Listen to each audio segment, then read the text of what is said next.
গতকাল দুপুরে সামাজিক যোগাযোগ মাধ্যমে হঠাৎ করেই ছড়িয়ে পড়ে গায়িকা ও ইনফ্লুয়েন্সার বর্ষা চৌধুরীর মৃত্যুর খবর। বর্ষার ভেরিফাইড ফেসবুক পেজ থেকেই প্রথমে জানানো হয় যে তিনি মারা গেছেন।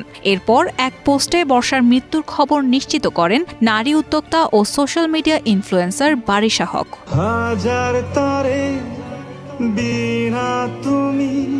এই খবরে সোশ্যাল মিডিয়ায় মুহূর্তেই শুরু হয় তোলপাড়। বর্ষার স্মরণে পোস্ট করতে শুরু করেন নেটিজেনদের অনেকেই। তবে খুব বেশি সময় পার না হতেই আসে আরেক তথ্য, বর্ষা বেঁচে আছেন। বারিশা হক পরবর্তী এক পোস্টে পরিবারের সূত্র দিয়ে জানান, বর্ষা চৌধুরীর মৃত্যুর খবরটি মিথ্যা।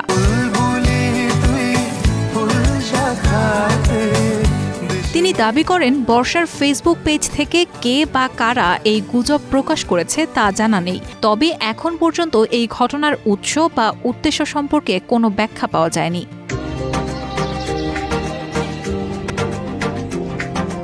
এই বিভ্রান্তিকর পরিস্থিতিতে সামনে আসেন ঢাকাই চলচ্চিত্রের আলোচিত নায়িকা পরিমণি। এক ফেসবুক স্ট্যাটাসে তিনি কড়া ভাষায় বর্ষাকে সতর্ক করে লেখেন, রাখাল আর গল্পের বাঘের মতো না হোক কোনোদিন। মৃত্যু নিয়ে এমন মজা আর করবেন না, বা কাউকে করার সুযোগও দিয়েন না ডিয়ার বর্ষা চৌধুরী। যেদিন সত্যি আপনি চলে যাবেন সেদিন আপনার জন্য শোক প্রকাশের জায়গাটা রাখেন অন্তত।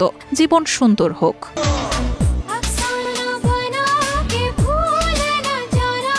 বর্ষা চৌধুরীর ব্যক্তিগত জীবনও একাধিকবার এসেছে আলোচনায়। তার দ্বিতীয় স্বামী ব্যান্ড শিল্পী রুমি রহমানের মৃত্যুতে ভেঙে পড়েন বর্ষা 2 বছর আগে। তখন তাদের সন্তান ছিল মাত্র 1.5 মাস বয়সী।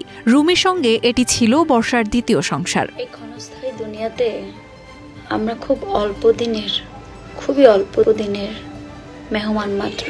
বর্ষা সামাজিক যোগাযোগ মাধ্যমে প্রায়ই আবেগঘন পোস্ট দিতেন, যেগুলো সহানুভূতির চোখে দেখতেন অনেকেই। কিন্তু হঠাৎ করে বর্ষা তৃতীয়বার বিয়ে করেন চলতি বছরের 16 মার্চ। এবারের বর ঢাকাই সিনেমার অভিনেতা রাসেল মিয়া।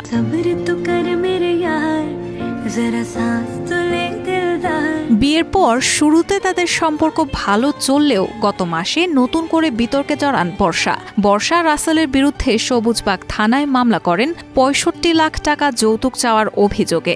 এরপর রাসেল মিয়া ফেসবুক লাইভে আত্মপক্ষ সমর্থন করে স্বেচ্ছায় থানায় আত্মসমর্পণ করেন।